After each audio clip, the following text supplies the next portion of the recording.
The IMF seal of approval is vital to cash-strapped Jamaica, which has encountered snags in its quest to draw down some $300 million, much of it for balance of payments support, as well as for shoring up the budget. Analysts such as economist and financial journalist Ralston Hyman say without this, the island will be in a bigger crisis. Finance Minister Audley Shaw says significant progress has been made on issues including a huge public sector wage bill regarding the country's December and March IMF quarterly tests, which Jamaica's parliamentary opposition and some analysts say the country has failed. The finance minister says not so. The Jamaican government is currently working on an adjusted budget without which no IMF review can be done. I spoke with Hyman on August 3, 2011 on issues surrounding Jamaica's critical IMF deal. Okay, I'm with Ralston Hyman, well-known financial analyst. Ralston, welcome. Thank you very much, Owen. Some analysts are saying that the country has failed the last 3 quarterly IMF tests. How important is passage of these tests to the country? Okay, it is important that the public understands the role of the International Monetary Fund in the international economy. The IMF is seen as what we'd call in street jargon the financial police. The main objective of the IMF is to maintain stability in the international financial system. Now, under the current agreement with the IMF and the multilateral agencies, the World Bank, the Caribbean Development Bank, and the Inter-American Development Bank, $2.4 billion in financing is being provided to the country. The IMF is providing $1.27 billion of that for balance of payments and financial sector support, while the Inter-American Development Bank is providing $600 million, the World Bank $450 million, and the Caribbean Development Bank $100 million. $650 million of this amount is for budget support. It goes to the budget, to Minister Shaw, to run various programs, infrastructure development, poverty alleviation, education, crime, national security. Another $950 million is for financial sector support. In the event that any financial houses had a problem prior to the JDX, that money would have been called upon. And then there is another $837 million for balance of payment support, which goes to the Bank of Jamaica. Now, what we saw was that in December, the IMF was dissatisfied with a number of events. They contended that expenditures were not being held in check. They pointed to the Palisades Shoreline project. They pointed out to the government utilities bill. They pointed out to the money that was used to buy the buses. And they contended that we had a problem. So they left and they never finished conducting that review. A similar situation occurred in March where the IMF was dissatisfied with those same things. They're also dissatisfied with dissatisfied with overspending. Overspending and the delays in the divestment of some entities, for example, Clarendon Aluminum Production. So those are some of the major problems. In June, they also expressed the same sentiment. So that review was also postponed.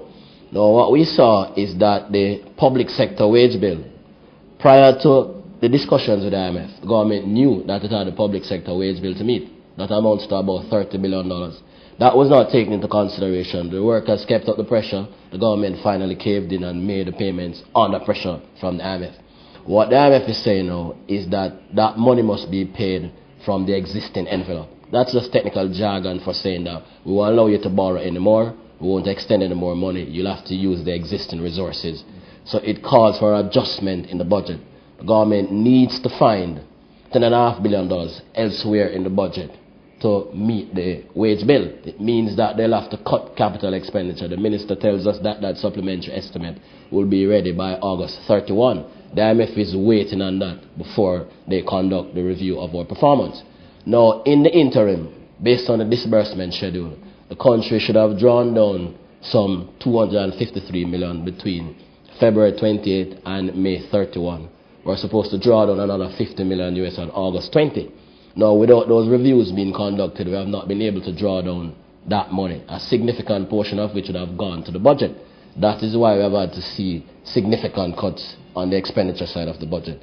Similarly, other agencies, for example, the EU, will not disburse until the IMF assessments are completed. In other words, Jamaica desperately needs the IMF seal of approval. Yes, in order to get funding from other sources, as well as also to attract foreign direct investments. If you look at the numbers, you'll see that foreign direct investments fell significantly from 1.5 billion in 2008 to 200 million last year. Well, some will say that's a general trend because in the Caribbean overall it fell 26%. Yes, but Cuba and Ghana received significant expansion of FDIs. Now, politically speaking, one would have expected those countries to be the ones that are down rather than the ones which are up. So, I mean, Jamaica needs to do a lot more work.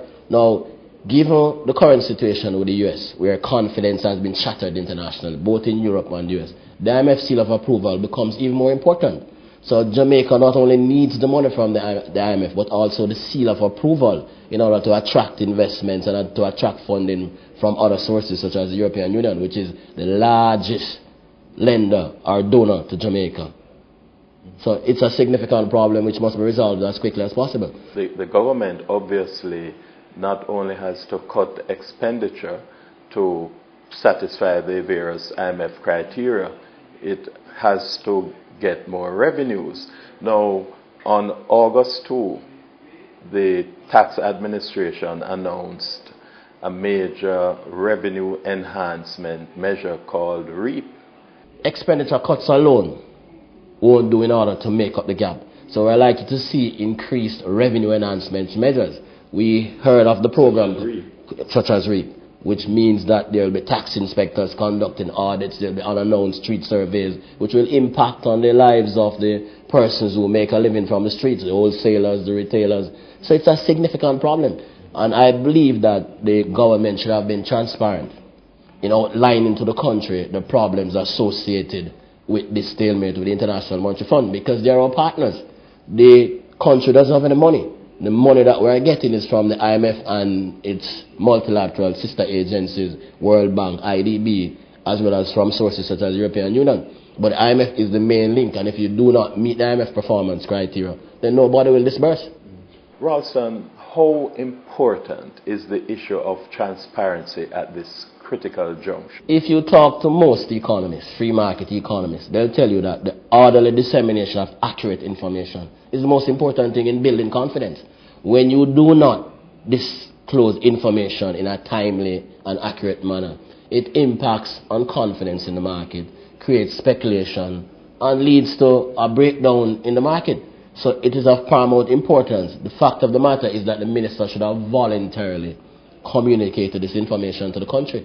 It shouldn't be something that we have to be trying hard to get him to say, and then we are subjected to a lot of spin. It is something that you need to come clean with the population, because you need to mobilize them around the problems, the programs which will have to be implemented in order to solve the problem. And a lot of these programs involve pain, significant pain. No, a question I want to ask, and it's a political one. Is this a PNP or JLP problem, or is it a country problem? And from your viewpoint, what sort of rapprochement could be, do you think a sort of rapprochement between the two groups, the two political groups, would help the process? Or because we're in this politically charged atmosphere now, we're on the eve of a general election, that will take precedence? My thing, apart from things like crime, inadequate expenditure on basic social services and the bureaucracy, the thing that has held Jamaica back the most is the intense political rivalry and the lack of innovative capacity of the private sector. I put the intense political rivalry above that. What we need to do is to take a bipartisan approach to these things. What we are seeing internationally is a changing of the guard. The US, as we know it, as an economic superpower, will no longer be so in a couple of years from now. So what we are seeing is a shift of global economic power, which calls for dramatic adjustment in the Jamaican economy. And these things cannot be politically controversial. These are things on which we must have consensus. There's no way Jamaica can go ahead without the IMF right now. So it can't be a political issue. It must be an issue on which there's national consensus. For Business Content Jamaica, I'm Owen James.